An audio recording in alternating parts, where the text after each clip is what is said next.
Hi everyone, I have something to read to you.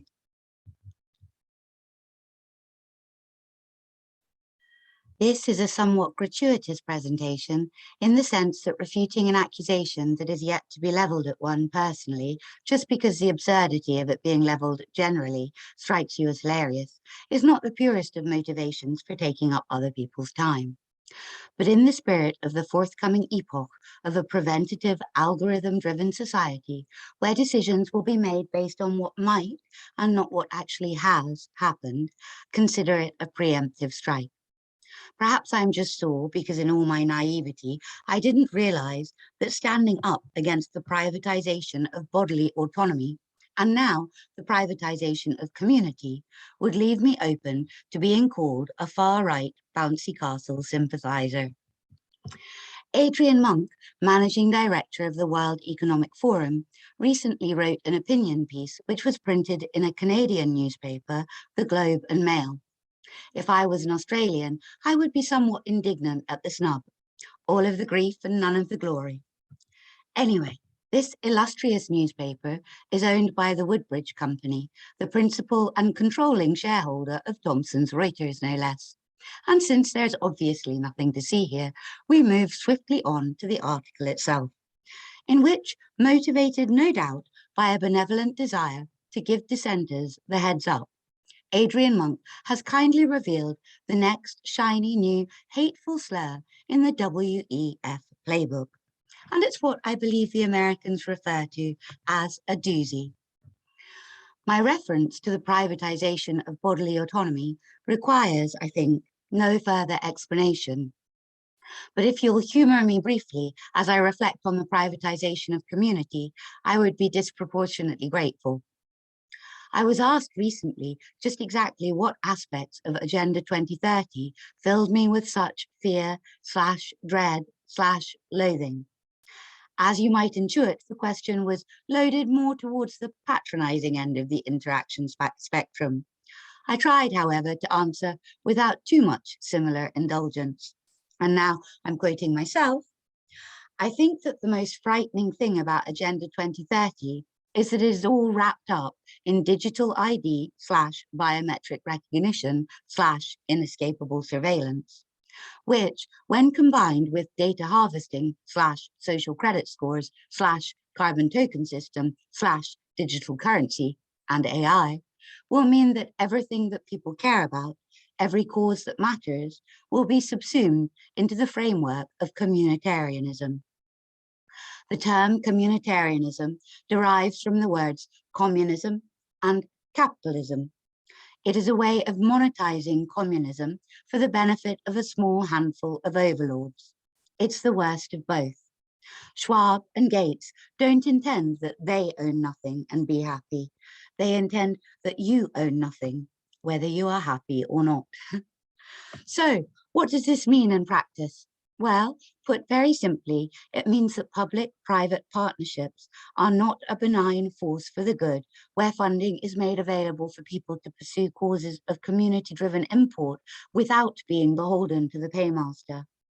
In the same way that the meme, 97% of scientists agree with whoever is funding them, the other 3% are banned from social media, encapsulates what has happened regarding the privatization of bodily autonomy, well-meaning people whose greatest desire it is to raise money to make improvements for their local community, perhaps by starting a community garden or opening a youth center for children, will be sucked into the communitarian abyss, where once follow the money with sage advice, it is now becoming a literal reality.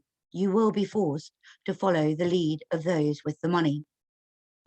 Bill Gates and his cohort, who are not, according to the UN, secretly manipulating the world in their favor, because of course there is no secret about it, envision and are attempting to institute an irreversible financial coup, where by dint of having their finger in every conceivable real world and virtual pie, they will be able to socially and emotionally govern you. And as if that wasn't intrusive and patronizing enough, they want to harvest your data as they do it and take bets on how easy it is to manipulate you. They're calling it human capital investment, And you should visit Julianne Romanello's page on Facebook for an excellent grounding in how global colonization, aka contemporary slavery, is being couched in terms which we have been conditioned to perceive as pure of malicious intent. For my part, all I can offer you is insight derived from life experience. I was once studying for an MPhil, the title of which was Disabled Parents' Access to Their Children's Education.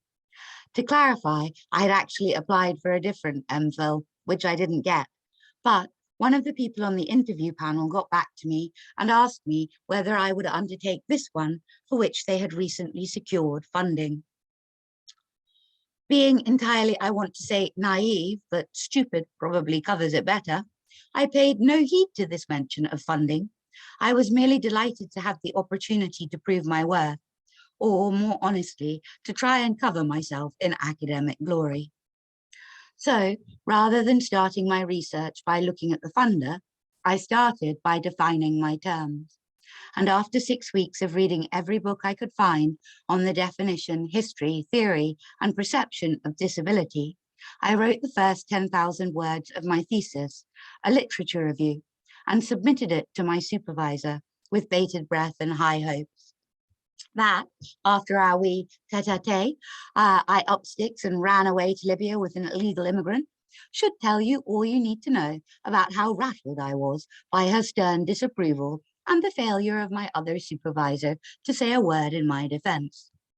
I had come to the conclusion, you see, that while at one time serving an excellent purpose and having made to date many sterling strides in improving the lives of people across the board, that the word disability should be retired, implying as it did with the prefix dis, that there was something wrong with the person concerned.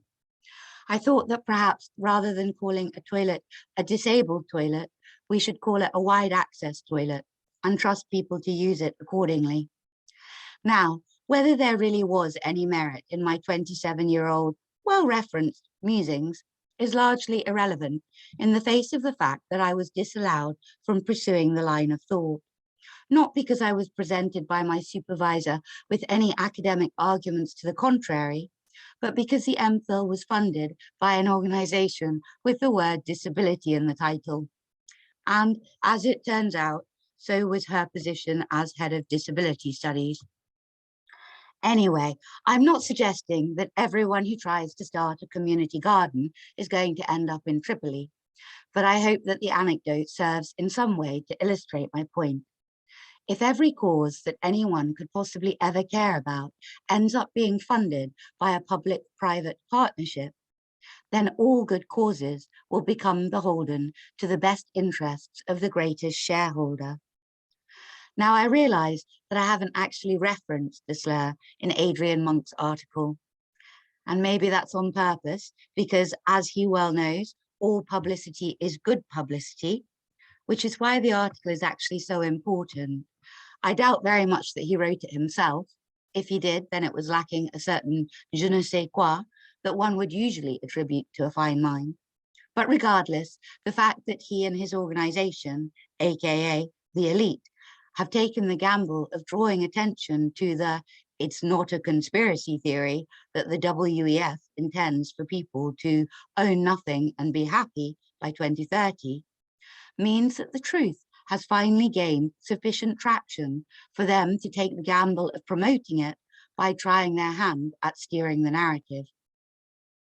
The idea that understanding what is afoot, because, did I mention, it's not a secret, is in any way tantamount to anti-Semitism would only be vaguely defensible if the elite were Jewish.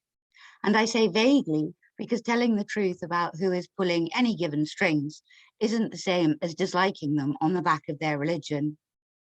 Anyway, since I can't claim to know exactly who the elite are, because due to its unique structure, one is not permitted to access the names of the main shareholders of Vanguard, all I can offer is the reflection that people who hoard resources in the face of great global suffering and try to use those resources to have a disproportionate say in the way that society is governed, with the intent of accruing and hoarding more resources, are not, Mr. Monck, by anyone's definition of the term, religious.